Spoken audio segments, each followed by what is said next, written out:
สบายดีทุกคนมีคนมาถามนาเนาะว่าระหว่างการสมัครสมาชิกซื่อๆเนี่ยนะเอา ID ซื่อๆนี่เนาะกับการสมัครแล้วเปิดแพ็กเกจโกเนาะอันไหนดีกว่ากันเนาะอันไหนได้ผลประโยชน์หลายกว่ากันซึ่งมันจะมี2อย่างเนาะอย่างที่1ก็คือท่านอยากเฮ็ดหยังถ้าท่านอยากเฮ็ดธุรกิจแพ็กเกจนี้ถือว่าได้ประโยชน์ที่สุดเนาะเป็นประโยชน์สูงสุดเป็นรายได้สูงสุดของ Organo แล้วก็เป็นแพ็กเกจที่ก้าวกระโดดในการที่จะรวบผลประโยชน์เนาะในการเฮ็ดธุรกิจสูงสุดเนาะอันนี้นะถ้าท่านคิดเรื่องธุรกิจถือว่าอันนี้ได้ประโยชน์สุดแต่ถ้าท่านคิดว่าสมัครซื้อมาเพื่อซื้อกินอันนี้ถือว่าบ่เหมาะกับทานเนาะอย่าลงนะบอกเลยเนาะว่าถึงทานมีเงินก็อย่าลงเนาะถ้าทานไม่ได้คิดว่าสิธุรกิจแต่สมมติว่าทานกินมาโดนเนาะมีบางคนเนาะที่ว่าเขาจะกินมันโดนเกิน3 ปี5 ปีเสื้อมั่นในผลิตภัณฑ์แล้วคิดว่าซื้อแบบนี้มันคุ้มกว่าได้คอมมิชชั่นคืนได้แบบของแถมอันนี้ก็ถือว่าลงได้เนาะแต่คันว่าสิเข้ามาใหม่ๆแล้วสิมาแบบซื้อกินในแพ็กเกจแบบนี้อันนี้ก็บ่แนะนำแต่ว่าคันเป็นธุรกิจน่าจะมาพาแผนให้เนาะว่าเรื่องธุรกิจเนี่ยทานคุ้มแนวใดคือน่าบอกเลยนะว่าทานจะมาก่อนมาหลังไม่ได้สำคัญในธุรกิจOrganoนะบอกเลยเนาะบางคนได้เห็นเพื่อนๆเนาะแม่แล้วเขาเจ้าได้หลายแล้วเขาเจ้าเฮ็ดมาก่อน4 ปี 5 ปีถึงทานสิมา4 ปี 5 ปีทานจื้อไว้เลยว่าถ้าทานเข้ามาแล้วทานเป็นโกได้ทานได้ผลประโยชน์เท่ากันหมด20%เท่ากันหมดอันนี้คือเลิศเนาะมาเบิ่งสิทธิประโยชน์ที่ได้จากโกอันที่1เนาะทานจะได้ถูกกว่าการที่ทานสมัคร350แล้วซื้อไปขายถ้าให้เป็นธุรกิจซื้อแบบนี้ได้ถูกกว่าเนาะน่าจะยกตัวอย่างคือ Black Coffee เนาะท่านจะได้ส่วนลดเพิ่มอีก100เกณฑ์เอาบ่ถ้าคำนวณน่ะอันนี้คือได้จำได้ราคาติดกับบริษัทเลยเนาะอันนี้ข้อที่1อันที่2คือท่านได้ของแถมได้ถูกแหงเนาะถูกแบบธุรกิจเนาะเอาไว้ไปขายต่อไปกินไปยังก็ว่าไปเนาะเปิดมาปุ๊บได้ของแถม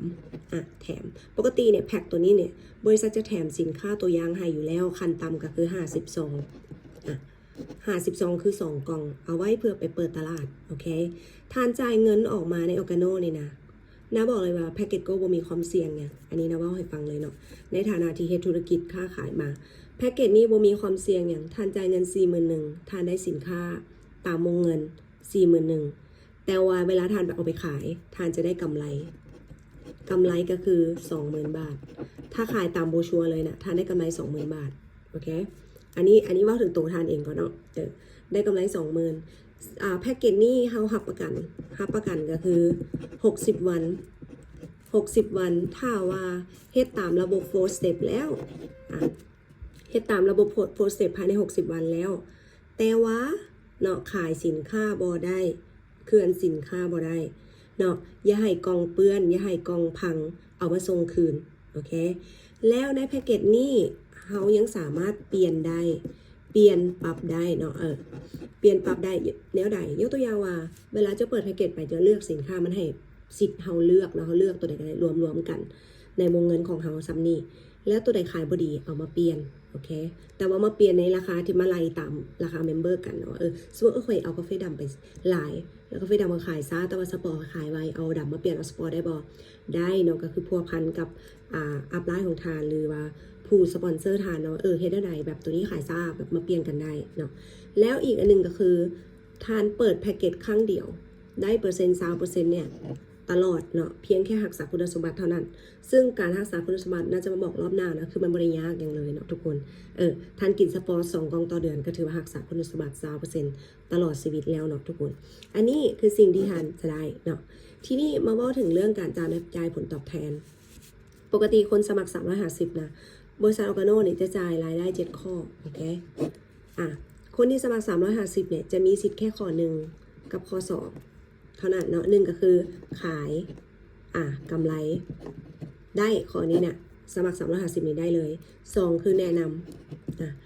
นำลูกค้าซื้อแพ็กเกจสมัครซื้อแพ็กเกจใดเจ้าก็ได้ค่าแนะนำเนาะ350นี่ได้2 ข้ออันนี้ต้องยอมรับนะบริษัทOrganoเขาเจ้าแบบเปิดโอกาสให้คนใหม่ได้เริ่มต้นธุรกิจจริงๆเนาะโดยปกตินะเคยเห็นธุรกิจผ่านๆมาเนาะที่เป็น MLM Network Marketing ต่างๆเนี่ยปกติสมัครซื้อยังบางบ่มีสิทธิ์สร้างรายได้กับบริษัทเนาะแต่บริษัทนี้สมัครซื้อสร้างได้เลยลูกท่านสามารถเอาเหตุการณ์ตลาดแบบอากาศเนาะรีวิวโพสต์อย่างต่างๆถ้าขายได้ท่านก็เอาสิทธิ์ ID ของท่านมาซื้อในราคาทุนเอาไปขายกำไรได้เนาะหรืออันที่2ท่านสามารถไปแนะนำคนที่ถ้าท่านบ่มีทุนไป เป็นแนะนำคนมีทุนเขาลงแพ็กเกจเนี่ยทานกระหับค่าแนะนำสูงสุดถึง 3,800 บาทต่อคนต่อครั้งบ่จำกัดอันนี้แม่นเขาเปิดโอกาสให้กับคนขยันเนาะส่วนข้อที่ 3อันนี้เปิดโอกาสให้นักธุรกิจที่ลงทุนเขาให้สิทธิ์เฉพาะคนที่เป็นโก้เท่านั้นขึ้นไปนับตั้งแต่ข้อ3ขึ้นไปเนาะ3 4 5 6 7เนาะอันนี้ก็คือต้องเป็นคนที่เป็นโก้เท่านั้นถึงจะได้เงินข้อนี้ข้อ3ก็คือค่าจับคู่ธุรกิจเนาะอันนี้ก็คือสูงสุด 20% คือนาบอกเลยว่าไดมอนด์กับทับ 20% คือกันเนาะรูบี้กับทับ 20% คือกันเพราะฉะนั้นถ้าทานแบบเป็นตำแหน่งโกทานกับทับ 20% คือกันเนาะอันนี้คือรายได้รายอาทิตย์รายได้รายวันรายได้รายอาทิตย์รายได้รายอาทิตย์รายได้รายเดือน3อันนี้นะรายได้จากการซื้อซ้ำขึ้นตำแหน่งต่างๆเนาะอันนี้นะรายเดือนส่วนข้อ7เป็นรอบ3เดือน3เดือนก็คือเขาจะมีข้อจำกัดก็คือต้องแมนตำแหน่งรูบี้ขึ้นไปเท่านั้นถึงจะได้ยอดปันผลทั่วโลกเนาะอันนี้นะเขายอดปันผลทั่วโลกออร์แกโนทั้งหมดมีตอนนี้38ประเทศยอดขายเท่าไหร่ถ้าทานติดตำแหน่งรูบี้เนาะเขาก็แบ่งตัวนี้ 32%ทุกคนอันนี้เนาะซึ่งถามว่าต่างบ่ต่างเนาะทานมีสินค้าขายตัดต้นทุนในการวิ่งมากองหนึ่งกับวิ่งมาวิ่งไปประมาณนี้นะแล้วทานก็จะสามารถบริหารจากยอดขายตัวนี้เนี่ยในการไปอัปเกรดเป็นแพ็กเกจโก้ที่2ได้คือทานเห็ดแพ็กเกจโก้ที่1เนี่ยได้ถ้าตัวทานเองเห็ดของตัวเองแล้วเนาะเป็น 20%ระบบมันก็บอกอยู่แล้วว่าโบแมนเจ้าบ่จำเป็นต้องลงในซื้อเจ้าอีกเพราะว่าถ้าลงโก้ไปแล้วครั้งเดียวตลอดชีวิตแล้วเนาะถ้าทานขายได้มีลูกค้าหลายท่านจะมาลงใส่ซื้อผู้อื่นก็ได้เนาะมาลงซื้ออ้ายซื้อน้องสมมติว่าบ่ได้เน้นส่วนคนคอยเน้นขายอย่างเดียวโอเคท่านขายใส่2รหัส AB นี่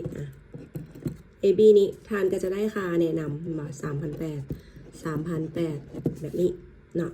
แล้วทานได้ค่าบริหารครูอีกก็คือ 3,800 เพิ่มอยู่นี่รวมแล้ว2คนเนี่ยเนาะ2แพ็กเกจโกที่ทานขายไปเพิ่มทานได้ 11,500 บาทบ่รวมกำไรขายปลีกเนาะกำไรขายปลีกเนี่ยคือเขาขายเขาก็ได้อยู่แล้วส่วนต่างถ้าทานขายไปแล้วทานกลับมาซื้อซ้ำ1โก2โกทานได้เงินคืนอีกเนาะยังพอได้ขายสำนักทานได้กำไรแล้วเนาะ 11,500 บาทเป็นคอมมิชชั่นแต่ว่าถ้า AB เนี่ยเขามีตัวตนจริงอยากขายสินค้าจริงๆแล้วเขาแบบขายของตัวเองต่อแล้วเขาไปแนะนำต่ออันนี้ก็คือจื่อง่ายๆรถทานสามารถ passive income กับคอมมิชชั่น 20% จากการที่ทานเป็นโก้แค่ครั้งเดียวนี้ได้ถ้าว่าคะแนนที่เกิดจากทีมซ้ายขวาเนี่ยที่เกิดขึ้นเนาะขั้นต่ำ150ซ้ายคือ150ขวาเนี่ยนะขั้นต่ำนะบริษัทจ่าย 20% ทุกอาทิตย์เนาะ 20% ทุกอาทิตย์เนาะสิเป็นอัพไลน์โยนทีมโยนถ้าบ่จะปิดต้องหู้จักเนาะถ้าว่าภัยก็ตามเนาะที่เกิดขึ้นเนาะที่มีการซื้อสินค้านะใต้รหัสของทานเนาะทีมซ้ายกับทีมขวาหู้จักหรือบ่หู้จักบ่เป็นหยังถ้าอยู่ใต้รหัสทานรับ 20% ทุกอาทิตย์บ่จำกัดอันนี้คือแบบเลิศอันนี้นะค่ะมาแชร์ให้ประมาณนี้เนาะถ้าทานอยากรู้ข้อมูลตัวใดเพิ่มเติมก็สามารถทักเข้ามาได้